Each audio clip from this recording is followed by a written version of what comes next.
పవి. చాలు Seethamma, waiting time అవుతుంది, అర్జెంటుగా ఆఫీస్కి వెళ్ళాలి. అరే రెండిట్లేనే తిన్నావు పవి, ఇదొకటి తిను. వద్దు సీతమ్మ, అసలు టైం లేదు. పవి వాటర్ తాగేసేళ్ళు, తిని నీడు తాక్కుంటే ఎలా?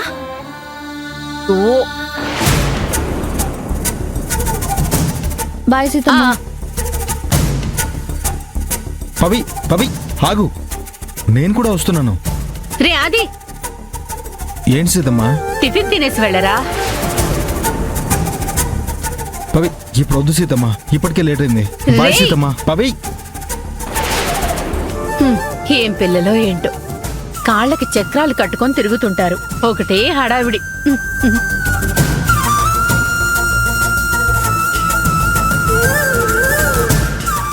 పవి ఆగు, పవి నా కార్లో వెళ్దాం. పవి పవి అరే పవి ఆగు, పవి పవి పవి పవి అంటే కనీసం నాతో చెప్పకుండా అలా వెళ్ళిపోయింది. నిన్న జరిగిన దాని గురించి పవి బాగా మైండ్కి తీసుకున్నట్టుంది. సంజు చేసిన పనికి పవి బాగా డిస్టర్బ్ అయినట్టుంది.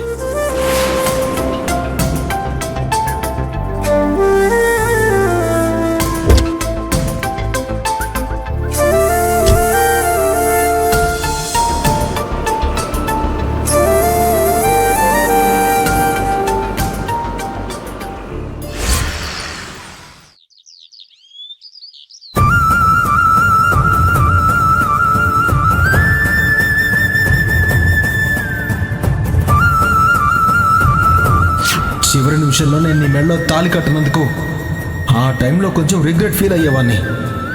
కానీ అసలు ఇప్పుడు నిన్ను చూసిన తర్వాత నిన్ను పెళ్లి చేసుకోకపోవడం ఎంత అదృష్టం నాకు అనిపిస్తుంది.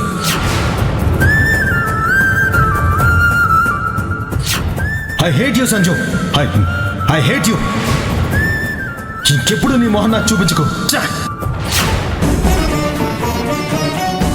కుట్రలతో మనుషుల్ని గెలవచ్చునేమో కానీ మనసుల్ని కాదు. డబ్బుతో ప్రేమను కొనలేవు, ఆప్యాయతను కొనలేవు, నమ్మకాన్ని అస్సలే కొనలేవు.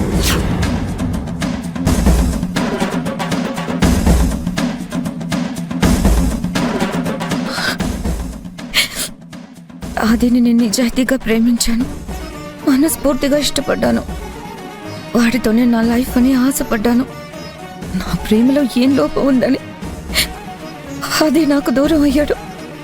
నేనేం పాపం చేశానని నాకే ఇలా జరుగుతుంది.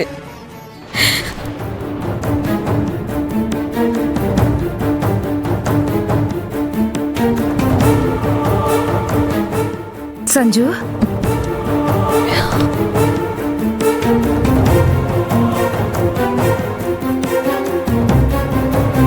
ఏంటమ్మా? ఉదయం నుంచి నువ్వేం తినలేదు, వచ్చి కాస్త ఎంగిలి పడమ్మా.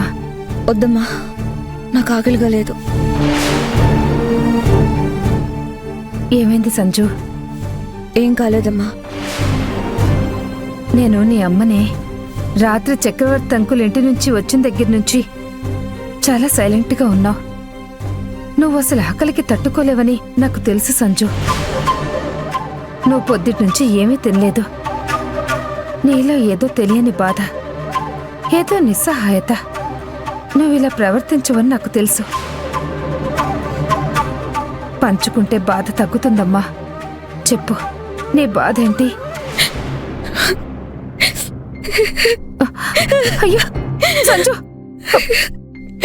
సంజు, సంజు, ఏమైందమ్మా?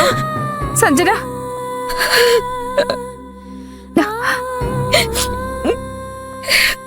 ఏమైంది? నేను ఆదిని ప్రేమించడం తప్ప అమ్మా? అది తప్పు కానే కాదు. ఆ ప్రేమలో స్వార్థం ఉండడం తప్ప? ఆ ప్రేమ నాకు మాత్రమే దక్కాలనుకోవడం తప్ప? ఆ ప్రేమ కోసం నువ్వు ప్రవర్తించిన తీరు తప్పు. ఒక ఆడపిల్లగా నువ్వు ప్రేమించిన వాడు నీకు దక్కకపోతే తట్టుకోలేని ఆవేదన ఉండటం సహజం. కానీ అందుకోసం కోపంతో రగిలిపోతూ చెయ్యరాని తప్పులు చేసి నలుగురిలో నవ్వుల పాలయ్యావు చూడు, అది తప్పు. సంజు, సంజు, దా.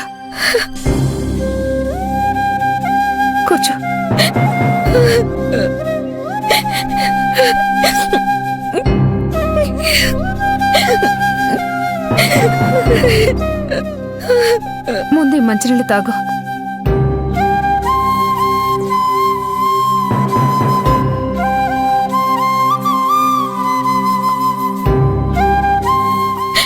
చూడు సంజన, పీటల మీద నీ పెళ్లి ఆగిపోయాక ఆది నీకు దక్కలేదని నువ్వు పెట్టుకున్న కన్నీళ్ళకి ఇప్పుడు నువ్వు పెట్టుకుంటున్న కన్నీళ్ళకి తేడా నీకేమైనా కనిపిస్తుందా? కన్నీళ్ళల్లో కూడా తేడా ఉంటుందా అమ్మా? ఉంటుంది. బాగా ఆలోచిస్తే స్పష్టంగా నీకే అర్థం అవుతుంది. అప్పుడు నీ కన్నీళ్లలో ఆక్రోశం ఉంది, కోపం ఉంది. కాని ఇప్పుడు నీకొచ్చిన ఈ మార్పు, ఇందులో పశ్చాత్తాపం కనిపిస్తుంది. చూడమ్మ సంజు, ప్రేమ అనేది ఒకవైపు ఉంటే సరిపోదు, రెండు వైపులా ఉండాలి. అప్పుడే ఆ ప్రేమకి ఒక అర్థం ఉంటుంది. కాని ఆది నీకు దూరం అయ్యాడని చెప్పి పంతం పెంచుకుని మళ్ళీ ఆ ప్రేమను దక్కించుకోవాలని నువ్వు చేసిన ప్రయత్నాలు చాలా తప్పు.